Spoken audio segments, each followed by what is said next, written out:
Hi, friends.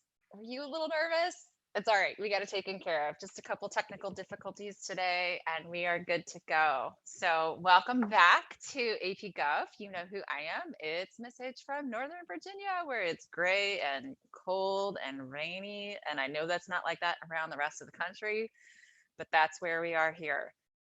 So today we're going to talk about the Second, Fourth, and Sixth Amendment. We're going to talk a little bit more about the Second Amendment at the very end to catch up with what I had left off last class with.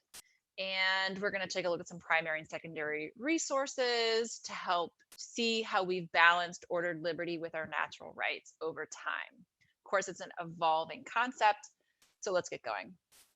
All right, our first question, and it's kind of expected that as people are kind of coming and going out of this online environment, getting the things that they need. Please note that down in the description at the bottom of the video, there is a URL that takes you to a folder that has every single PowerPoint listed. It has all the resources that I've referenced. It has suggested videos when necessary. So use those to help you out, because I know that I want to make sure that you get the resources you need. I don't talk about them every class. So the other question that Iris brings up is that there's this weird disconnect between the necessary and proper clause and the 10th Amendment. And this is a great wondering, how can they exist at the same time? Well, remember, it's intentional, right? We don't have a confederacy. We dabbled in a confederacy under the Articles in which power was decentralized. It was in what we would call the periphery in each of the states. The states were sovereign. They were like countries like France and Spain. And this is where that idea of maybe we could look at the Articles of Confederation. Some historians have postulated that maybe it's a treaty. We see some components of it that would really make it feel like a treaty. Things like you have to have unanimous consent to change it. You have to have 75% of the signatories to be able to pass a law. Really not a lot of power to the center. There's no executive. It's really just a bending together to try to add predictability to economic and military things of that nature during the American Revolution, right? And the other option was a unitary government. And the colonists and the now states were very familiar with a unitary government. That was what had existed under the king in Great Britain, that all the power was to the center and that there was limited power that was given out. If we think of the change over during the Glorious Revolution, where salutary neglect goes by the wayside, we really see this like drastic reshuffling of power going to the center. And that was what really truly irritated the elites in the states at the time. They had been left to kind of deal with their own affairs. They had become pseudo states. They had developed some kind of autonomy. Here in the state of Virginia, they had their own legislature going all the way back to 1619, I think, is the year, which is also the year in which we have the first enslaved persons brought from Point Comfort, or brought from Africa to Point Comfort, some 20 odd souls. So this shift that's going on, you have this robust history of semi-self-government, and that's not what the states were into, of going back towards that way.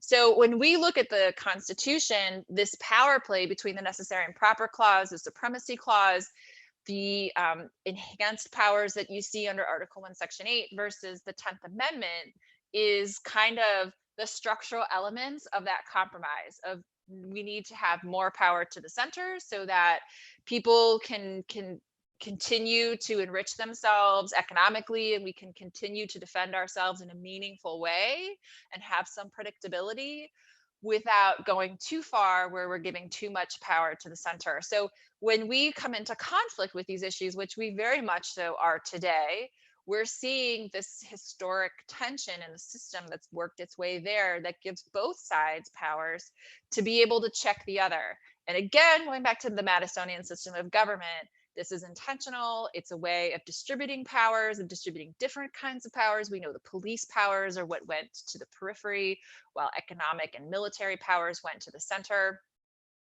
where the founding fathers felt they were needed to be without doing serious damage. And of course, kept in balance by checks and balances and separation of powers and, you know, all of those things. So let's get to our warm up here. There's two because I didn't get a chance, and I'm going to roll through them very quickly. I picked two examples. I think they're both 3 out of 3s, and I wanted to show you what about them I liked. So this is to refresh your memory. The first one that I left off with, which is the prompt about Volato. Again, as you're reading this, remember we kind of want to look less about the specifics and more about generalities. I read it, I see a national interest group, I see endorsement, I see a member of Congress, I see an election, I see a discussion about what Congress can do. How do we talk about this now, right? And again, I've been advising you because College Board will be using combination of task verbs. We don't know where they will show up, but next week we'll get a pretty good sense for that when we do our practice together on either the 4th or the 6th. I don't remember which date. We'll be doing concept application. But you want to do identify, describe, and explain. Those are the 3 verbs that I've counseled you to do in all 3 points to be able to increase the likelihood that you get the right combination of words. So we want to identify an action taken by NAHB, describe it, and explain it. Right. This response does a very nice job at it. So an activity being taken by the National Association of Home Builders is endorsing a candidate, that is naming it. Very good, right? So we want to go back and say, well, where is the description here? Kind of what is happening when somebody endorses. What we see here is it's an action of an interest group utilizing media events and broad influence to express support. That is our description of what an endorsement means. And now we need to get an explanation as to how that helps NAHB.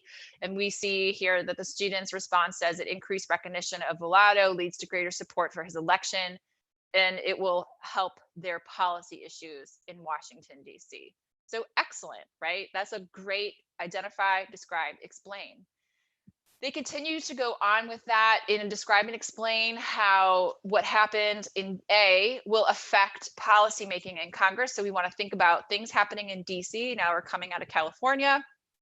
All right, the NAHB's use of media will express their endorsement, will affect policymaking. I like that construction, right? Again, we're repeating it to ensure that we're getting the right question answered in our mind, and it's going to pressure Congress, right? How, right? So there's still here, I haven't seen an identify. I don't know how this pressure of Congress is going to be different than the pressuring of the president or anything else. So we need to find some kind of really, really good word that shows what that concrete action might be.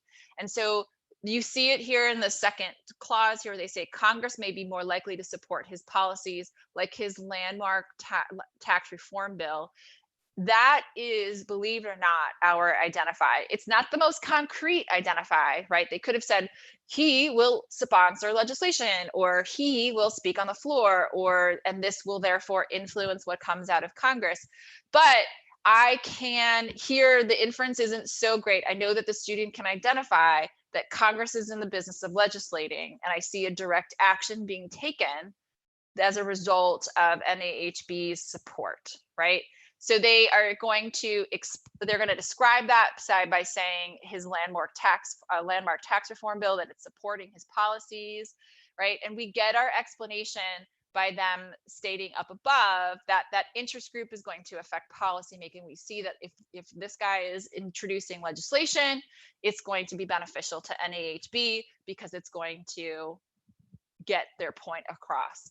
So there is a point there. And then the last question kind of takes us in a different direction by asking us to think about those members as somebody not people who are working class, but perhaps very wealthy, and how that might change strategy. So again, they're repeating a very wealthy conservationist group supporting Democratic candidate in the election may utilize different tactics than NAHB because they don't have the numbers, they have money. And they say that this response comes in that second sentence. Here's our identify point, that the group could donate money to a PAC. Very clean, right? Moving on, it says to donate money to help campaign advertising against Volato. That's our describe. How does that how does that help them get what they want? They come into that by saying the conservationist group differs because they're calling on financial donations to help democratic, whereas the association uses broad public. So the nice contrast, compare and contrast there.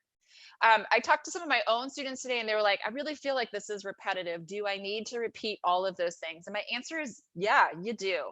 Remember, the more words on the paper, the more likely that you're getting a complete standalone idea that shows that you can identify, describe, and explain some aspect of a prompt that doesn't rely on the reader making any assumptions or inferences that you know what the difference between this group and another group might be, because the reader cannot. So if you're not giving concrete terms and if you're not showing how those concrete terms interact together, then you are really relying, it's a risky behavior, right? So just repeat that idea, make sure that you're coming through and you're tying it up and it's one nice, complete, flowing thought. All right, I did have an MFE over the last night also. So thank you so much to the student who caught, I said it was a dissenting opinion. It's actually a concurring opinion, which means that Justice Thomas agreed with the outcome of the kind of final action that would be taken, but the reasoning that was provided by the majority opinion he differs with. And so a concurring opinion is going to be an essay that says, well, like, I agree with them in the outcome, but here's where we disagree in terms of our reasoning or rationale. So we're looking for something that a citizen can do to challenge the holding. And I got all different kinds of things from kids from in their responses last night, ranging from what the student said, which is a very nice, clean, identified petitioning for their right as promised by the First Amendment. They could petition. Some students said, why don't we ask them to write a new amendment? Some students said, why don't we new re-legislate? Whatever the case, all of those things are beautiful. It's showing that you can connect what a citizen's action could be to help advocate. I even had one, I think, that said, well, why couldn't they? Because if we go back to the prompt, it just says, how would they challenge the holding? I did have a student who said, relitigate, right? Take it back to court. There's no clear branch that's being discussed here, so you can go in that direction. So we have a lovely description of, asking someone to help them with a constitutional amendment, tie it back to Cruikshank. And then you have a nice, a little turn signal, because the court has to uphold and interpret the Constitution amendment stating that bearing arms is federally protected and ensures rights regardless of race, would keep the courts from being able to take away that right. So very, very good, very clean A, that's a point. B takes us to how the action, whatever you talked about in A, affects the police powers. And here's the one place where I saw lots of kids go astray. I can tell that policing powers is a concept that we have to refresh our memory on. It's not necessarily like literally powers of police officers. Policing powers are what we refer to as the 10th Amendment, the reserve powers, in which the states have the right to have authority over the power to legislate on issues of morality, safety, education, and I just forgot the last one. You're going to have to correct me. Look it up, figure out what it is. All right. So that's what our policing power is, and it's health. You have to make sure that we have a misstep here in what that concept is.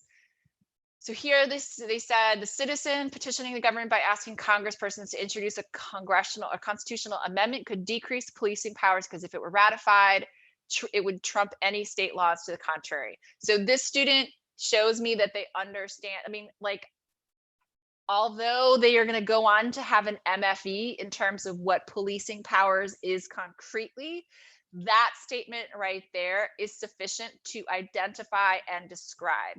And I can turn away. I mean, it's with the next statement, which is the state police would have to enforce provisions of the amendment and abandon conflicting state powers. It's a little bit of a misstep because they're thinking of police officers, and I know they are, but it's not so it's not so invested in just the police doing these things that because I can read it multiple different ways, the state police or whatever, it's enough for the point. So very good on B. And then the final thing here is, what would a victim organization who wishes to advocate on the other side use in the Constitution explain how it would support their cause. So here we say, again, repeating our prompt, victims organization wishing to advocate for stricter gun laws could use supremacy to argue that they trump any conflicting. They could also use Second Amendment, that is a well-regulated militia the state needs. So we're getting into our discussion of community-based or individual-based is what I see there. And the one thing I will tell you is that try to get your rhetoric toned down a little bit. Oftentimes, sometimes answering these questions, you may pick a choice that you don't agree with personally, but you remember the content for it. What I would caution you against is using flowery adjectives and vocabulary that kind of shows your partisanship, because we're not measuring you on your partisanship, and you don't know if it's going to curry favor, if that's going to have the reader look at this with disgust. So just kind of keep it aside and just ATQ, answer that question, right? You can talk about rhetoric and all of those lovely devices in AP Lit where you're doing persuasive arguments. Here we are just doing an argument based on fact. All right, I know you want to. And, I've read enough where I'm like, kids can get pretty heated up about stuff. And if the point's on the page, it's there. But I still counsel my students to just reserve your own personal opinions for a different audience, a different venue. Okay. Let's turn our attention to this idea of ordered liberty. And I'm going to start us off by going back to John Locke.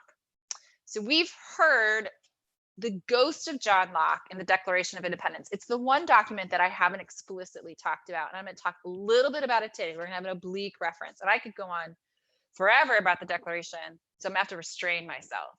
But there's two quotes from John Locke's two treatises that I pulled out because I thought they would help us contextualize the language that Jefferson uses in the Declaration. It's a curiosity that he says that we should be entitled to life, liberty, and pursuit of happiness. I know kids are frequently like, well, why? And it's something that goes back to Locke. Locke is going to say the necessity of pursuing happiness is the foundation of liberty, as therefore the highest perfection of intellectual nature lies in a careful and constant pursuit of the true and solid happiness. So the care of ourselves that we mistake not imaginary or for real happiness is the necessary foundation for our liberty. What we can see here that is being implied by Locke is that everyone is rational, everyone can discern what is best for them. And if we are looking for what is best for all of us, if we were to kind of like step back and give a big picture of that, it would be life, liberty, and this pursuit. Now he does, John Locke, talk about property in that, and we could lump property into this, right? He goes on in a different passage and says, whenever the legislators endeavor to take away and destroy the property of the people or reduce them to slavery under arbitrary power, they put themselves into a state of war with the people. Whoa, a state of war? A state of war? Who are thereupon absolved from any further obedience and are left to the common refuge with God hath provided for all men against force and violence. Now, before you go running out to the shed to get your pitchfork and your torch, let's think about this for a second. Philosophical quandary time. Are your rights absolute? Right? Locke is talking about the state of nature. Think about if you've ever watched the show, oh my gosh, now I can't think, Survivor, right? They get on this island, nobody's there theoretically, although people are there, the indigenous people are there. But for all intents and purposes, they're reduced to every person is for themselves. And they have what we would consider absolute rights. Well, what does that mean? Does that mean that you can kill another person in the state of nature?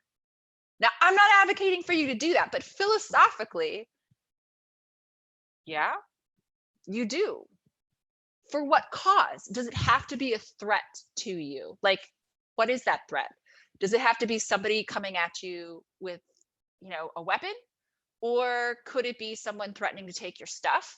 Or could it be somebody who is sleeping in your spot? I mean, like, where are we in the state of nature? And the answer that Locke leads us to is that it's absolute. You are entitled to do whatever you want. And I got to tell you, this sounds horrible. I hope you're with me. Let's hope. I'm crossing my fingers. Sounds horrible, right? There's no predictability. And I always tell my students, I know that you guys love predictability because I don't do assigned seats. I never have.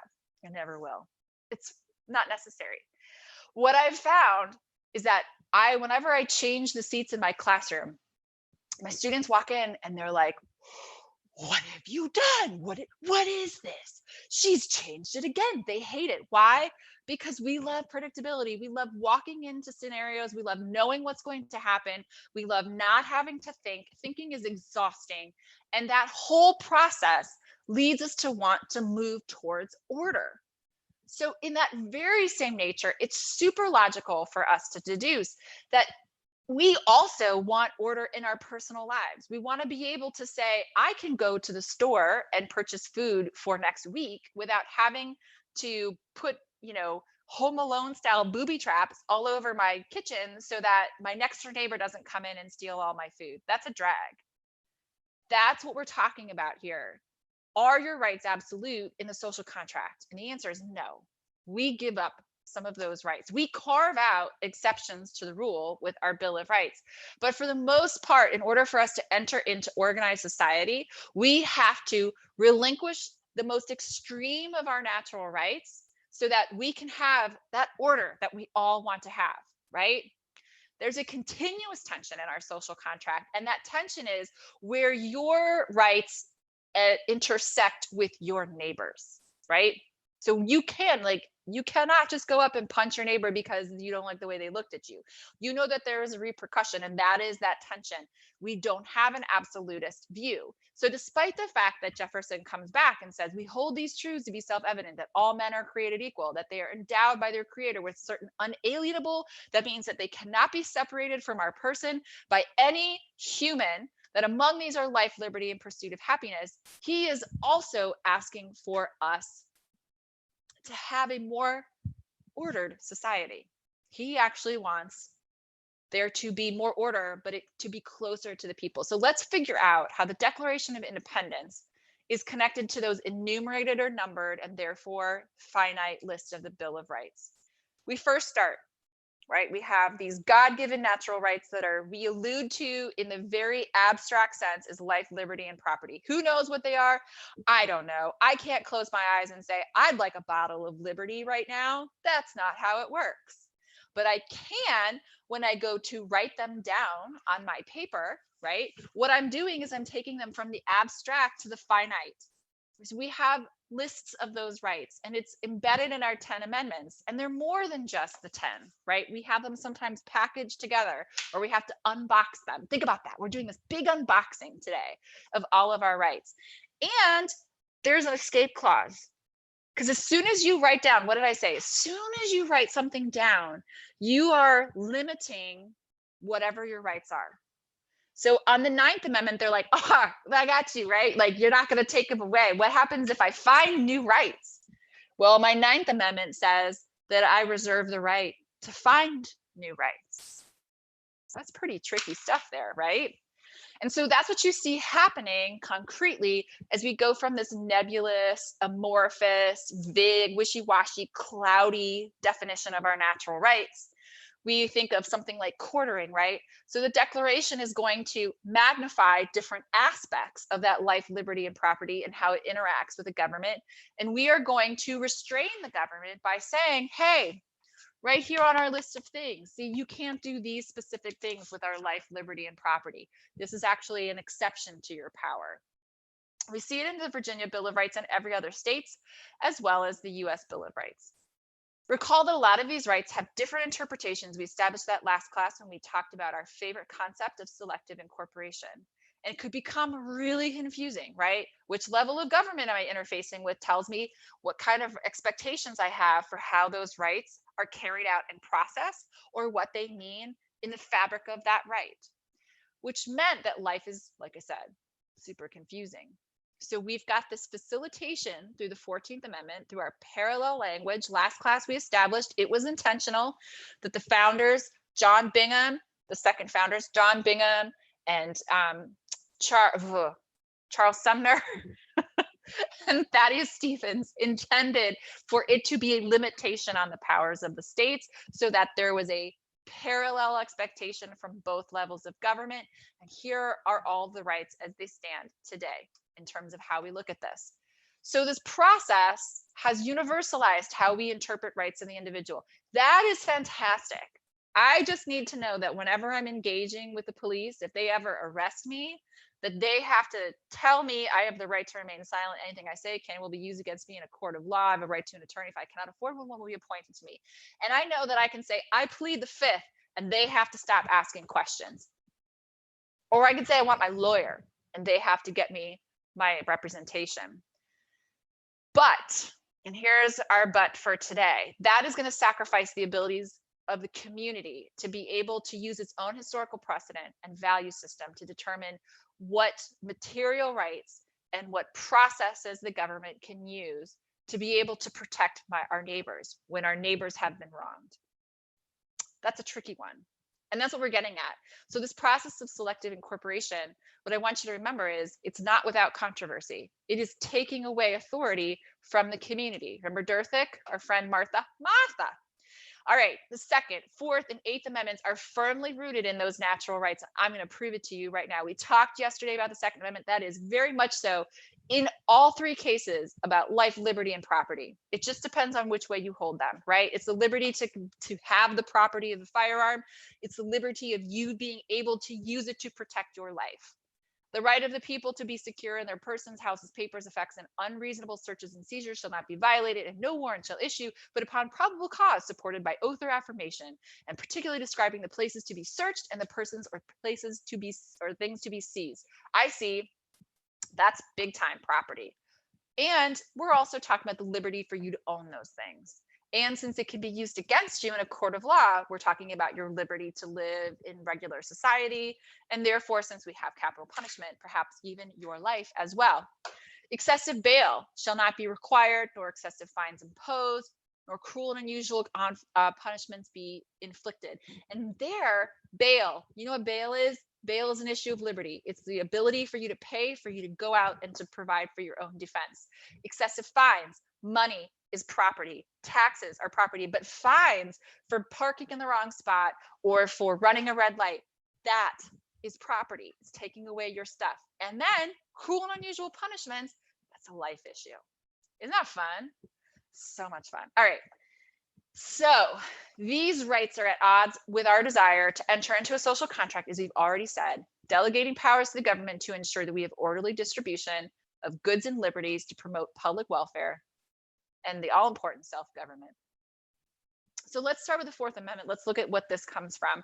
So this goes back to way back under the history of right around the American Revolution. Actually, we're going to talk about the French and Indian War for a second, where we were walking out of salutary neglect. Remember, that's that idea that kind of through mercantilism, we left the state or the colonies to their own affairs. They had their own degree of self-government. There wasn't a lot of taxation. It was only for the purposes of, regulating trade, but it wasn't to generate revenue, because at that time the king would generate revenue through the leasing out of properties back in England. But the war with the French and Indian War kind of bankrupted the whole thing. And so the king turned and said, well, I'm going to start to have our individuals over there in America, in North America, pay for this. They wanted them to pay 1/7 of the total cost of war.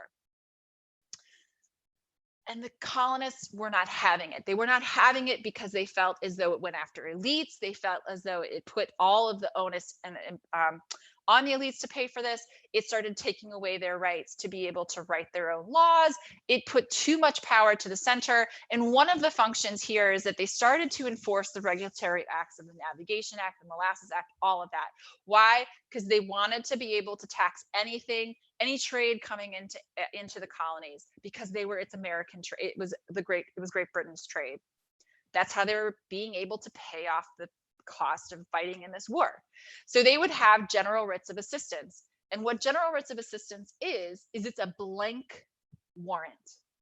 It's basically like, you don't have to have any evidence.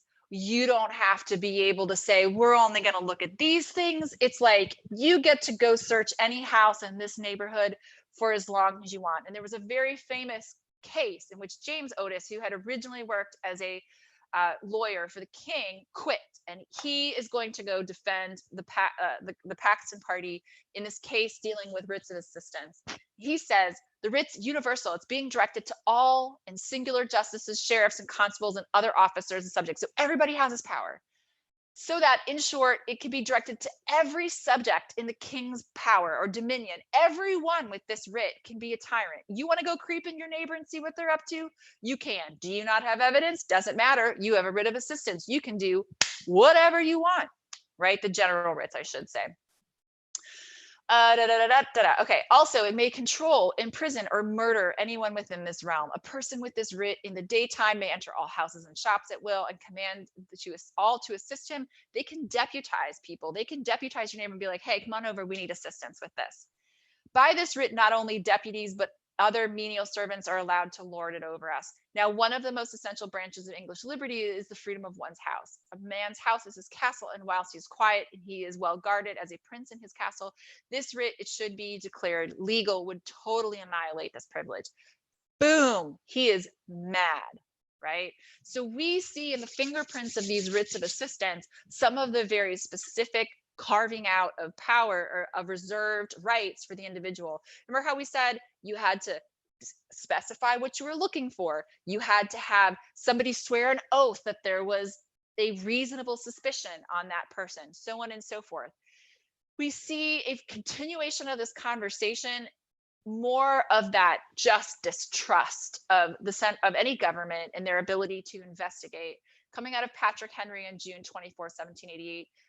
That is the Virginia ratifying convention, which, remember, the ratifying convention tells us more about the original concerns of the founding fathers than any notes from James Madison, because James Madison didn't release them until he died. Anyways, I feel myself distressed because the necessity of securing our personal rights seems not to have pervaded the minds of men, for many other valuable things are admitted. For instance, general warrants, which an officer may search suspected places without evidence or commission of a fact, or seize any person without evidence of crime, ought to be prohibited. As these are admitted, any man may be seized, any property may be taken in the most arbitrary manner without any evidence or reason. Everything that is the most sacred may be searched or ransacked by the strong hand of power. What is he complaining about? There's no Bill of Rights. The federal government doesn't have any restraint on their ability to search and investigate. And this is a problem for Patrick Henry, a huge one. So we get out of this whole thing the Fourth Amendment. Madison goes to Congress. He's like, we got to do this. They might call another constitutional convention. More anti-federalists will show up. It's not good for me. It's not good for my friends. Here's the Fourth Amendment. So here's what we get. Some things that we've grown out of this whole conversation. Number one, that whenever the government decides to search, they have to present to court a warrant, a application for a warrant. It has to go to somebody in the judicial branch, right? And they have to prove probable cause. Probable cause is there to justify search. It has to be enough where they're like, yeah, I mean, I believe that this person is up to no good, right? They have to file it in good faith. They cannot lie. It has to be based on reliable information. It has to be issued by a neutral magistrate, the judicial branch, and it has to specify place and items to be searched. And all of that has to be written up and handed over to the person upon which that warrant is being served in order for those materials to be searched and taken. If it is not done that way, then you have the fruit of the forbidden tree. It's called the exclusionary rule. It means that evidence has been obtained illegally, and therefore it's not admissible in court. That means that anything, even if that person is guilty, it means that the procedural due process, the process taken by the government to investigate that person, was done illegally. And it's not so much about that we're concerned about that guilty individual.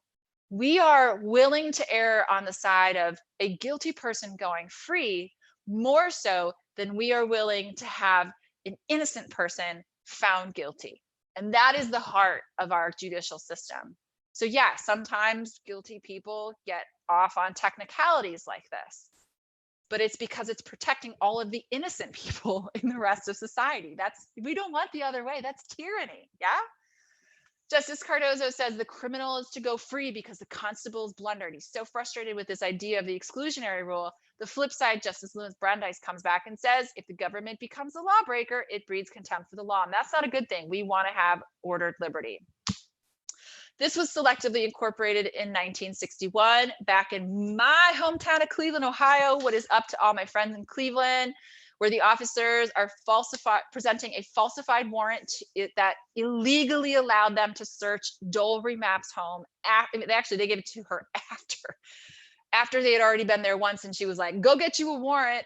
And then they came back and they're like, here. And it was fabricated. They never went to a judge. They never presented stuff. They were just looking for her roommate, and they found lewd materials and they arrested her for it. And so the courts threw that out and they said, you know what, you violated this, what we would constitute as a legal and lawful warrant. And if you have found this in any way, in an illegal way for the government, it throws the evidence out. And oftentimes throwing that evidence out is what the whole, prosecution's case rests on. And it often causes the case to go away. So there's some exceptions, and I want to make sure that we know them. Number one, the police don't have to go get a warrant when they have asked for permission from an individual. So think of if one were to be pulled over by a police officer, and the police officer were to ask that person, even if they didn't have any reason, and they can use sight, smell, taste, and touch to be able to accrue evidence, particularly with automobiles. So even if they didn't smell something or see something, right, there's that plain view exception, or hear something or taste something or whatever, they were just wanted to flip this person's glove box. If they ask for permission and the person says yes, then that means that you have consented to a search. And anything they find, even if they didn't have probable cause, is admissible in court. Number one. Number two, plain view. If it's out and they see it, that is enough. You don't have to go get a warrant, right? If it is illegal for one to be driving drunk and there's an open container with alcohol spilling out, they don't have to go and say, I need a warrant. There's a guy here with alcohol. It's in plain view. Number three, at the time of arrest, police officers have the right to search a person to secure that person and their surroundings. So anything in the proximity, including a vehicle, can be flipped. Number four, exigent circumstances. Police do not have to obtain a search warrant if they believe that there is a chance that that person who they are arresting could destroy the evidence. Number five, cars. Cars are a huge exception to this. They're a mobile crime scene. Pretty much anything that's happening in a car doesn't have to be, you don't have to have a warrant served, right? They can search the vehicle. There might be exceptions to the trunk. If there's not probable cause, they can, I think there's exceptions to the glove box as well, but anything inside the car that's not behind lock and key can be searched so long as there's probable cause and they don't have to go get a warrant, right? So if they see that a person is intoxicated, they can then, that's probable cause, they can then search the vehicle. And the final thing is hot pursuit. So if they're actively pursuing a criminal and they enter into premises chasing after that individual, they can search the premises and the individual. So this gives us so many, oh my gosh, it's 3:44. So many really tough questions about the investigatory powers of police. I mean, this is just me sitting and being like, what are the things that I've heard them talk about on the news in the past 10 years that are problematic?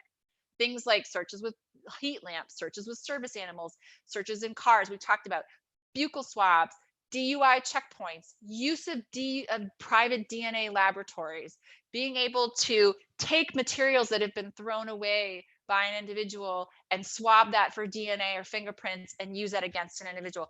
That is, in part, my friends, how they caught the Golden State Killer. They went and accessed private DNA laboratory information. So if you're getting your DNA to see your heritage, your nationality, that information, it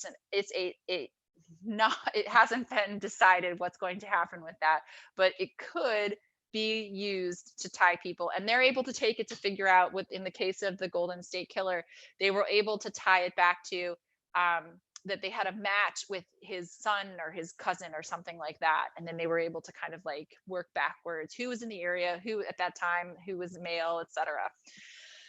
So other things, Patriot Act is a law that was put in place right after 9/11 that gave the government the ability to engage in electronic surveillance, that gave them enhanced capabilities, things like roving wiretaps, searching digital history, obtaining sneak peek warrants where they're going in to somebody's house. They suspect that something is wrong, but they don't know what they're looking for, so they can go in, file what it is, and leave.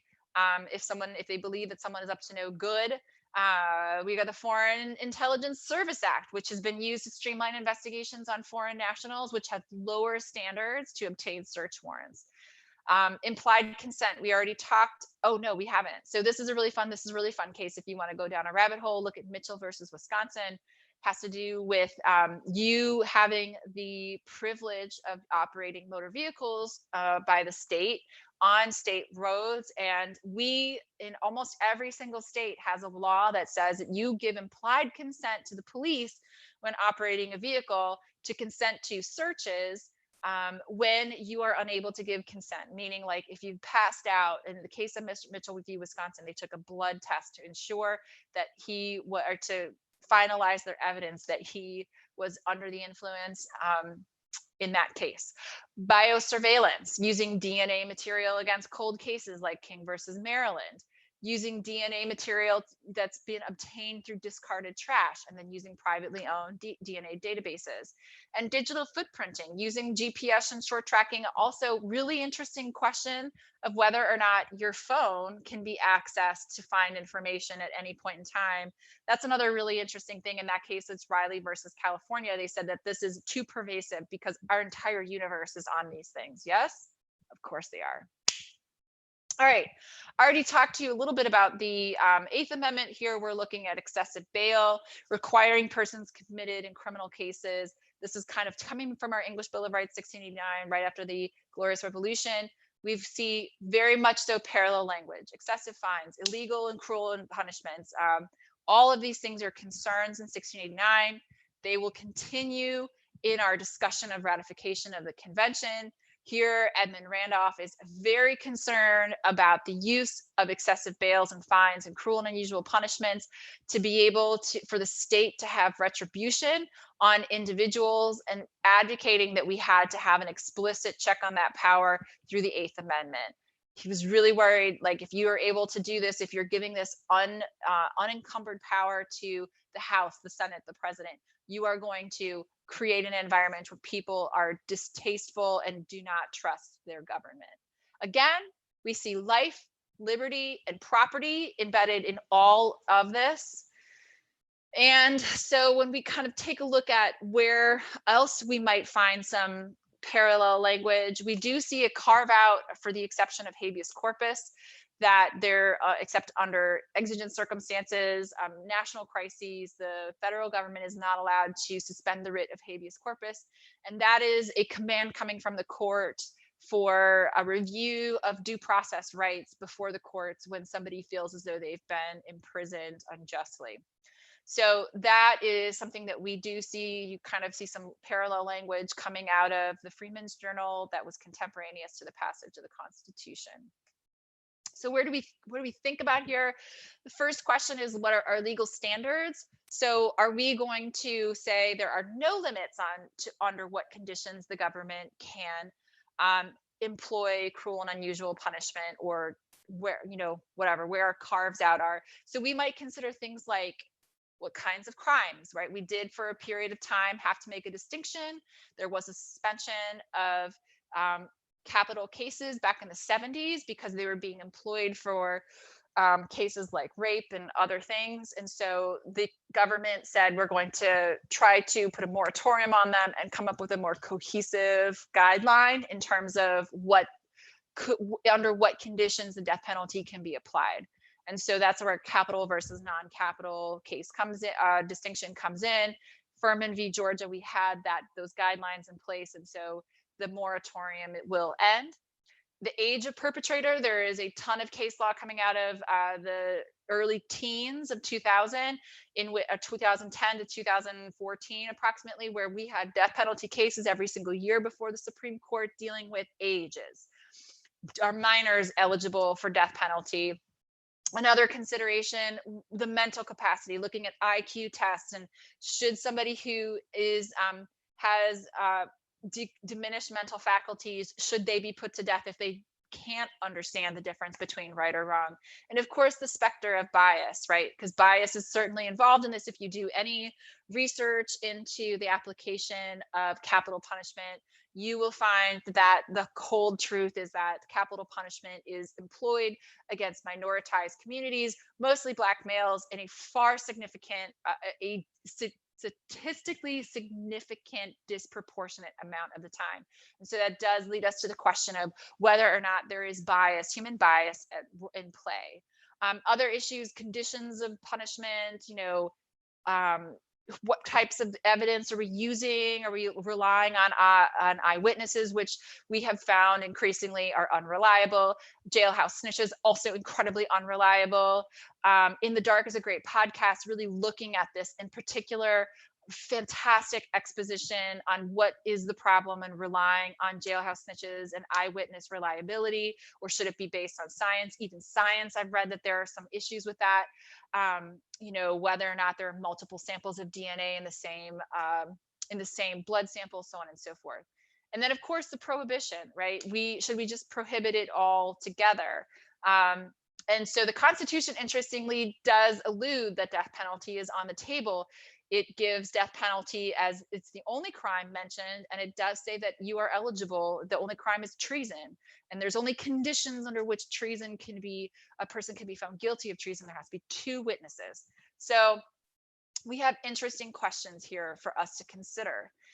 So we reserve the death penalty for the most heinous murders, the most brutal and conscienceless murders. To sentence killers like those to less than death would fail to do justice because of the penalty would be grossly disproportionate to the heinousness of the crime. I forgot to put the source in there again. Oh my gosh, I thought I told you I was never doing this again. I lied to you.